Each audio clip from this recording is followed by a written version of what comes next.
Hello guys and gals, me Mudahar, and Sony has made a pretty wild error. Now ladies and gentlemen, I'm a huge Sony fan, a PlayStation boy, so before anybody goes into the comments and says, oh look at this guy, he's a secret Xbox employee, you know, I'm not getting a paycheck from Microsoft. Like, I've been with Sony for years, okay? Ever since I was a wee boy who owned a SNES and a Genesis, my first real system that really brought me into gaming, in my opinion, was PlayStation 1, okay? Countless nights of Siphon Filter, countless nights of Metal Gear Solid, countless nights of Akuji the Heartless, if anybody can remember that. So I've been gaming with PlayStation for a while.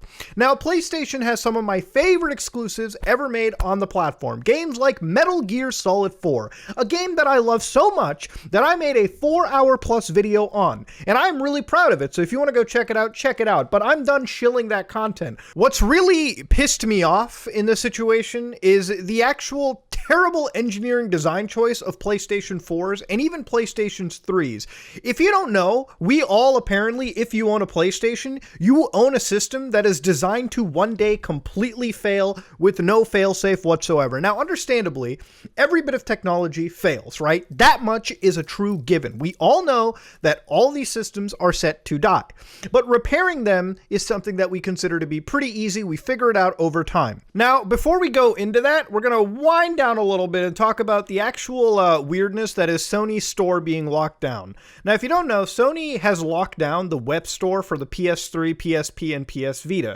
Up until this point, you can still access them if you have those systems connected, which I do, by the way. I still own a PlayStation 3. It runs real good for me. I play a lot of games on it. Recently, been playing through Metal Gear Solid. I know that I'm a Metal Gear fan. Trust me, you don't have to remind me twice.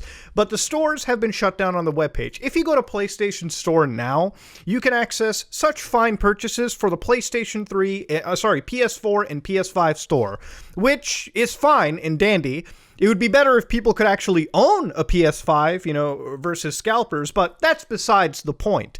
Obviously, when you buy digital games, right, you're buying a license. Eventually, when those servers go down, and they will one day, you're going to lose access to those games, which is why buying physical is always where it's at. And this is where we're going to have a little bit of a class. I keep going on the internet and I keep seeing absolute morons who have no idea what they're talking about. Buying a digital game doesn't matter because you still have to install the game to the system. All right, Einstein, you fucking... All right, Nostradamus. Let me explain something about physical discs, okay? Just because you have to install the game, yes, that's how gaming works now, okay? We had HDDs back in the day, slow drives. You have to install a 50 gig game because trying to read it off a Blu-ray disc would make you wait until you're collecting social fucking security checks. The way that it works is every game on PS4, if it doesn't say online only on the box, you can install it and play from start to finish with a complete offline version of the game. That's what makes physical better than digital. Digital means that you are connected to a storefront to constantly download and maintain your games. When that store goes down, in the foreseeable future, the physical disc is the only way to play that game if you don't have it prior installed to the system. You get that? That's why owning physical is great. And I understand, okay? You might miss out on patches, which sucks. You may miss out on multiplayer, obviously. But the games, 99% of them are mostly 100% playable.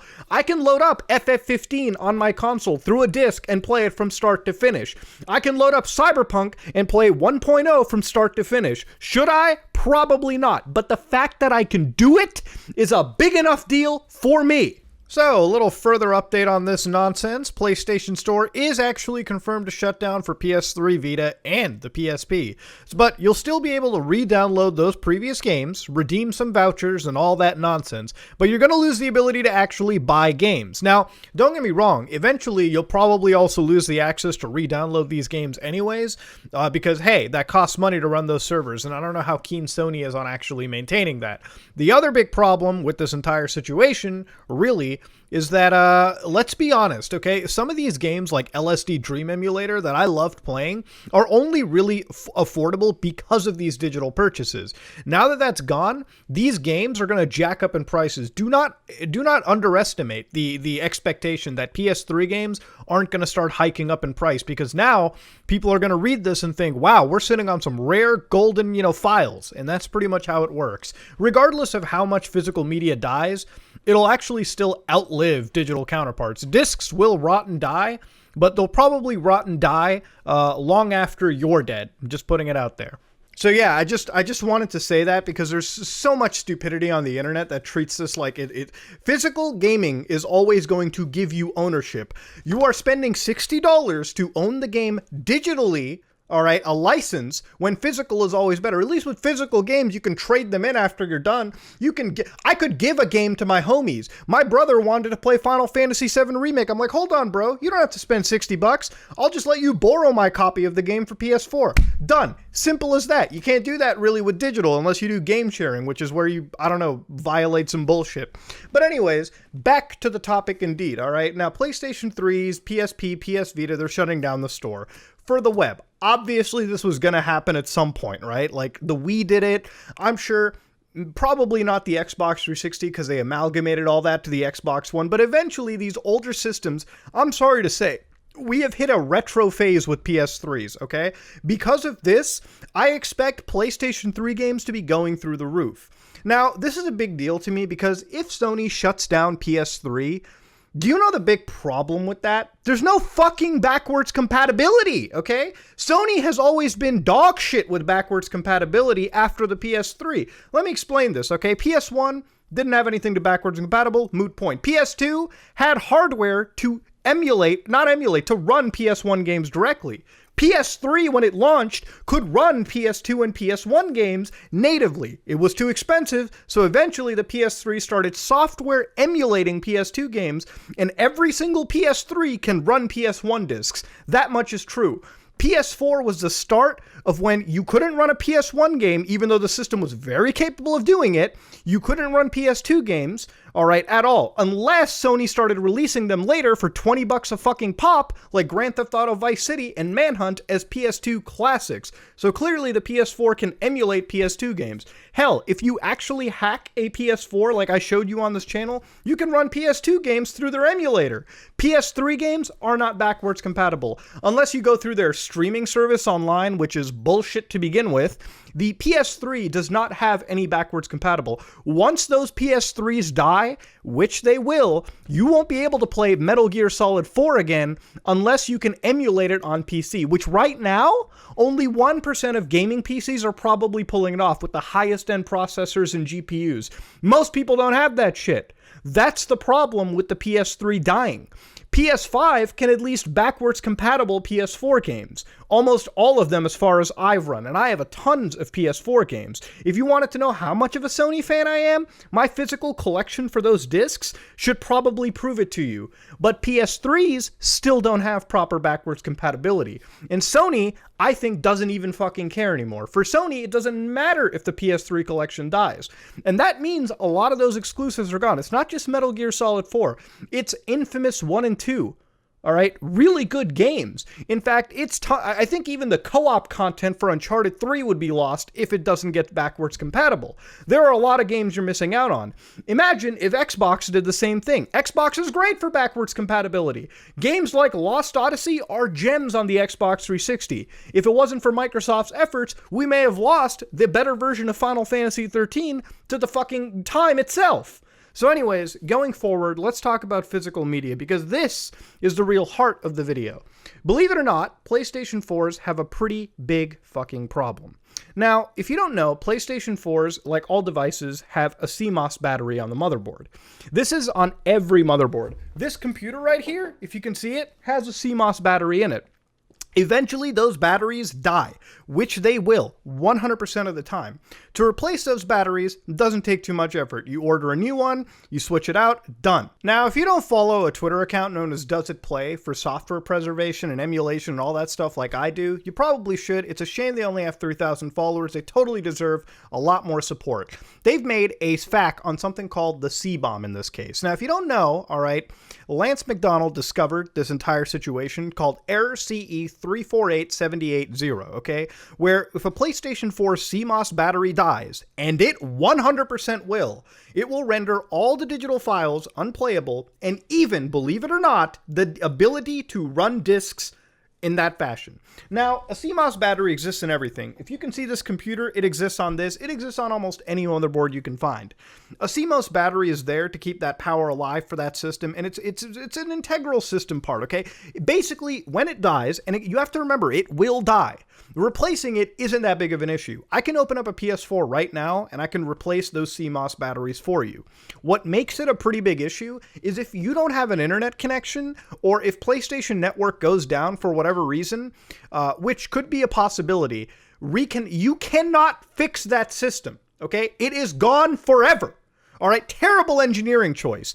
Basically, if that CMOS battery dies initially, replacing it without an internet connection, your games won't run. Digital won't run, and the discs won't run. So even if you have the discs like I do, you won't be able to run them if PSN goes down or you don't have an internet connection, okay? I understand the likelihood of that shit is almost zero, but it shows you that these systems were designed very terribly and almost with some sort of planned obsolescence, all right? I'm not saying that Sony intended for this shit to happen, but it's pretty fucking ironic that when you look back at their E3 reveal, when they were showing how willy-nilly they were compared to Xbox sharing discs around, that this shit eventually surfaced. Now, let's go about the C-bomb. They have 4 jot points. Console features an internal clock, all right? Once that CMOS battery dies, that clock gets really fucked with. That clock is usually designed to verify if you can access digital content. So imagine if you're pre-ordering a game, right? You know how on consoles, when you pre-order a game, it tells you, hey, you can't play the game because it isn't out yet. That's because it is checking the kernel time. All right, this is the time that the system has memorized since it was created and powered on and sent out to everyone. If that time gets miffed, the system has no ability to verify if you actually own the content. Normally for digital, that shit makes sense. Why the fuck they ban you from playing the physical discs makes no sense. When you can play physical versions of games like I have before their release dates just by plugging them in. So what does this actually fucking mean? It means that at the end of the day, unless the PS4 is able to be 100% emulated on a PC, they will risk 100% death unless this problem is alleviated. Now, if you have a jailbroken PlayStation 4 like I do, you can kind of fix this. In fact, if you have a jailbroken system in general, PS3 or PS4, PSP, Vita, you can fix this. But most people may not have the access to do that, all right? PS4s, it's getting tougher, all right? It's a win or lose battle. The fact that this exists poses a severe issue to everyone who owns a system and believes that they own their discs, because quite honestly, it's not the discs that are the problem, it's the fucking actual console itself. PlayStation 4s, by default, have been designed with a fail, time bomb, whatever you want to call it. Whether it's intentional or not, I don't really care. I just think it's wrong. Now, the system also extends to the PlayStation 3. Hikori YT actually posted this video that you can watch right now. This is a system with a dead PRAM or CMOS battery. They changed the date on it, and when they try to launch a game, all right, just watch real quick. They're trying to launch whatever, it could be a PS1 game like Parasite Eve. Bam! Error right there, okay? Done. You have to set it via the internet. Now, I don't think this relies on PSN. I think you can just set it up via the internet anyways. But yeah, you can see it's a problem that goes all the way back. It might even exist directly on the PS5 too. Ladies and gentlemen, these systems are designed with a time limit, okay, with a time span. And it's not something I'm okay with, all right? When I own systems, when I own games, I want to actually own the fucking game. I love Sony, I love PlayStation, but you gotta call them out when they fuck up real hard. And this, in my opinion, is a pretty big fuck up. When you look at Sony in the past, they're also pretty anti-consumer to an extent too. When the PlayStation 3s were starting to get initially jailbroken, Sony did a knee-jerk reaction and pulled Linux, which was a selling point on the PS3 for a reason, And they ripped that out completely. They had a big class action lawsuit. And Sony clearly doesn't really care about this. They don't have an issue. Obviously, nobody's really raising a stink about this. Well, they are, but I mean, I guess you can stick your head down into the sand when it's really what it is about. But at the end of the day, I don't consider this to be that big of an issue if Sony at least acknowledges this. And by acknowledging it, I want Sony to at least deliver a patch that can fix this on not just the PS3, but the PlayStation 4 and the various systems that are affected. As long as they can patch this issue out and at least make these systems run without an internet connection, then it's all fine with me. I don't care if I can't unlock a trophy. Fuck, I don't care if I can't download a game from the store. As long as the system isn't totally a goddamn brick, I'm completely fine with that.